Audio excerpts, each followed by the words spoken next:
근데 오늘 회의의 목적은 보니까 어떤 정책 브랜딩을 하는 것보다는 지금 콘텐츠를 찾으려고 하는 게 더 큰 것 같아요. 그렇죠? 그래서, 브랜딩을 하는 거는 나중에 해야 될 문제고, 지금 안에 들어갈 그런 분야의 그러니까 내용들을 찾는 게 더 우선인 것 같다는 그 느낌이 좀 들고 있고요. 그런데 이제 뭐 다들 잘 아시다시피 이제 그 블록체인 분야에서의 규제는 크게 이제 우리가 두 가지 얘기하고 있는 거잖아요. 그러니까 상품이냐, 그다음에 자산이냐 문제죠. 그는 뭐 미국에서도 현재 결론이 안 나고 있는 문제고, 그러니까 상품이냐, 금융 자산이냐 문제. 그다음에 보안 기술이냐 아니면은 그러니까 보안과 상관없는 그런 일반적인 그런 IT의 법령 기술이냐. 그래서 그게 두 가지 분야가 이제 블록체인에서의 규제에 있어서의 현재 가장 큰 이제 이슈인 거 되는 거고, 그 다음에 이제 더 상세하게 들어가면 만약에 금융 자산으로 보자면 규제를 목을 잡는 것이 이제 이것을 이제 자산이라면 고객 예치금하고 그 다음에 블록체인에 있는 코인과 토큰을 따로 분류해야 되냐, 그 문제가 또 이제 그 다음 밑에 단계에서 있어요. 이제 예컨대 뭐 FTX 사태의 경우에는 금융 자산으로는 봤지만은 고객 예치금하고 그 코인하고 토큰을 분리하지 않았기 때문에 생겼는 문제인데, 그 맥락에서 잠깐만 또 얘기하자면, 그러니까 규제가 반드시 나쁜 것은 아니다라는 것을 이제 일본 사례에서 보여주고 있어요. 왜냐하면 FTX 재편의 경우에는 고객 예치금을 다 이제 인출을 하고 있어요. 그래서 일본의 경우에 가상자산 사업이 잘 되는 이유는 좋은 규제가 많다. 그러니까 규제가 명확하다. 그래서 가상자산 사업자들이 오히려 일본에 이제 몰려들고 있는 것이죠. 그 다음에 이제 데이터로 넘어와가지고 지금 핵심으로 얘기하는 것이 그거죠. 결국은 익명 데이터냐, 그 다음에 실명 데이터냐. 그래서 정부가 풀어준 것이 2년 전에 이제 가명 데이터라는 개념을 만들어서 이제 가명 데이터라는 영역을 이제 풀어줬어요. 그런데도 이제 현장에서는 또 뭐가 문제냐면은 이제 여전히 그러니까 가명 데이터라고 하는 제도가 개인정보위원회에서 충분하게 그 개인정보위원회가 중앙의 컨트롤 타워 역할을 못하고 있다 보니까 제대로 역할을 못하고 있다. 그래서 지난번에 이제 정부 합동평가에서도 제가 오프 더 레코드로 얘기하면 개인정보보호위원회를 이제 그 합동평가에서 우리가 얘기를 했는데 자기들이 충분히 지금 이것을 그러니까 다른 부처하고 얘기를 못하고 있다라는 걸 인정을 했었거든요. 그 문제가 이제 빅데이터 분야에서는 이제 가장 이제 사실 걸리는 거죠. 그러니까 가명 데이터라도 충분히 제공을 해줘야 되는데 규제 때문에 이제 그걸 못하고 있다는 거. 실제로 그 부분과 관계해서 말씀을 드리면 국가기관인 뭐 이제 키스티 한국과학기술정보연구원 같은 경우에도 최근에 그러니까 학술 데이터에 기반하는 큰 언어 모델 그 알고리즘을 개발했는데 그 데이터를 어디에서 구했냐라고 하니까 자기들도 국내 학술 데이터를 자기들이 다 가지고 있음에도 불구하고 그 데이터에 기초해서 알고리즘을 못 만들었다.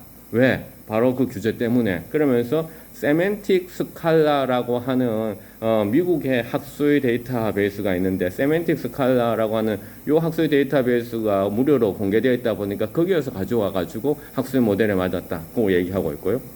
또 지금 제가 이제 국민권익위원회 지금 자문을 하고 있는데, 국민권익위원회에서 지금 이제 중앙부처에서 하는 얘기가 챗 GPT를 이용해 가지고 민원들을 분석하는 그런 모델을 만들어라 얘기했어요. 근데 권익위원회가 그러면 챗 GPT를 이용하라고 중앙부처에서는 얘기했는데 실제로 챗 GPT인 오픈 AI하고는 협력을 할 수 없다. 왜? 규제 때문인데 그 규제가 뭐냐? 아시다시피 데이터가 한국 바깥의 기업으로 나가면 안 된다. 라는 거죠. 그래서 네이버하고 이제 협력을 하려고 하는데 잘 아시다시피 네이버 하이퍼 클라우드는 아직 안 나오고 있잖아요. 그러니까 부처에서는 챗 GPT를 통해서 민원의 목소리를 들어와 가지고 대통령실에 보고하라고 하는데 그 규제 때문에 오픈 AI는 연락 못 하고 네이버한테는 연락을 했는데 네이버는 아직까지 모델을 못 만들고 있다. 그 데이터 분야에서는 그런 이제 규제들이 지금 사실은 현존하고 있고, 사실은 우리가 이제 해결해야 될 문제인 것은 이제 분명한 거 같아요.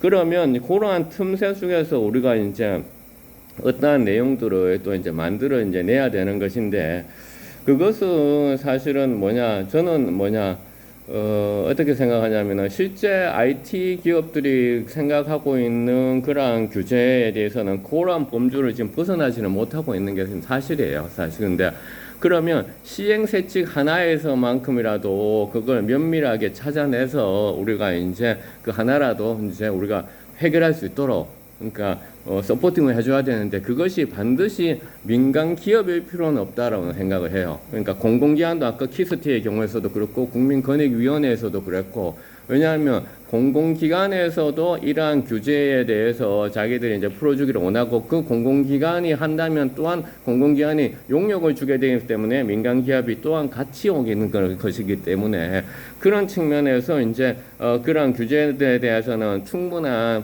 방법론적으로 얘기한다면 심층 인터뷰 등을 통해 가지고 데이터를 받아서 심층 인터뷰 데이터를 계량적으로 다시 분석을 해서 거기에서 약한 신호들을 좀 찾아서 근거 자료로서 우리가 중앙부처에서 가지고 가야 된다라고 저는 말씀을 드리고 싶어요. 뭐 최근에 뭐 제가 여러 가지 했던 그런 프로젝트에서도 그와 같은 뭐 심층 인터뷰를 해서 그 자료를 다시 계량적으로 분석해서 이제 내 보이니까 좀 이제 설득을 하는 입장이 있었고요. 그 다음에 내용적인 측면으로서 좀 더 이제 들어오면 저는 이제 아까 기업 유출을 이제 말씀을 하셨는데 저는 이더리움 재단에서 하고 있는 이더리움 해커톤을 좀 유심하게 계속 지켜보고 있는데요.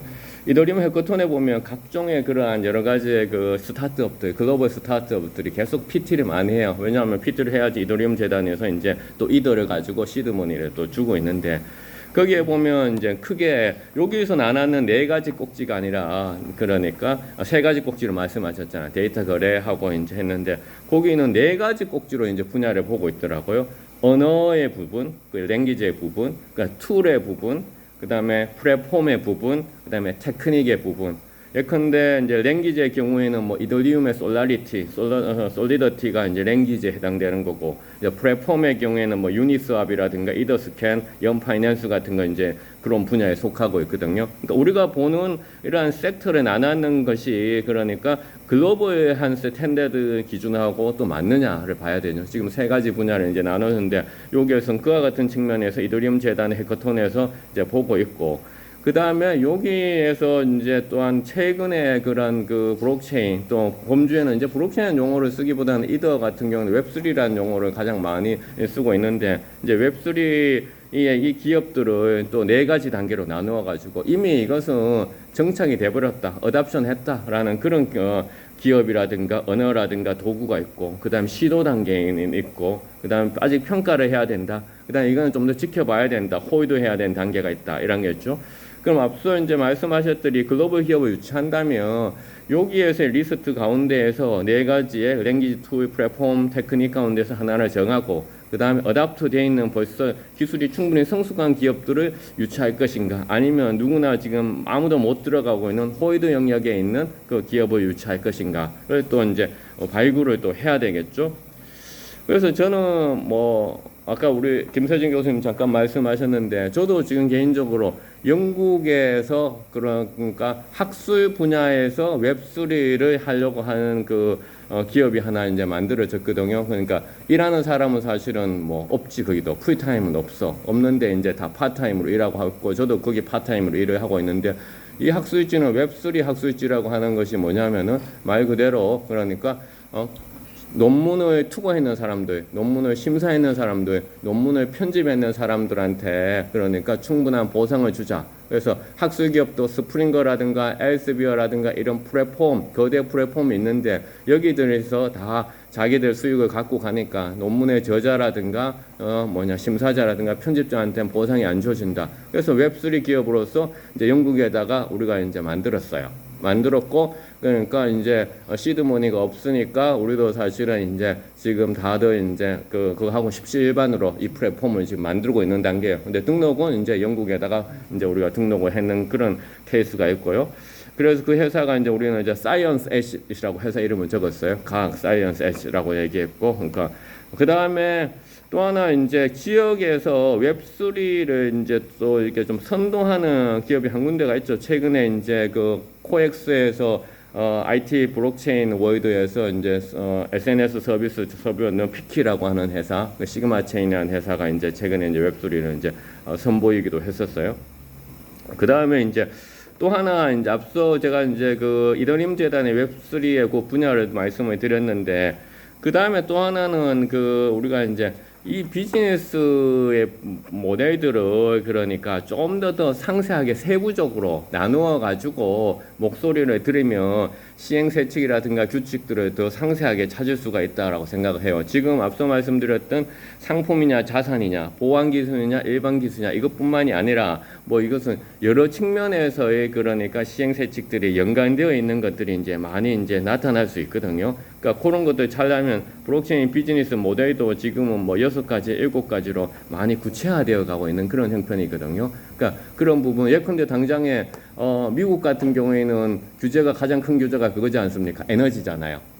그래서 지금 미국 같은 경우에는 어떻게 하냐면 채굴 기업한테 너들 전기세 더 내라라는 그런 규제를 이제 하고 있는 거지. 그러니까 우리가 생각하지 않은 또 다른 규제를 이제 만들고 있는 거죠. 그러니까 그런 거 그럼 우리가 대구도 마이닝 산업을 유치하려고 한다. 마이닝 산업이 가장 관심 있는 게 당연히 그거지.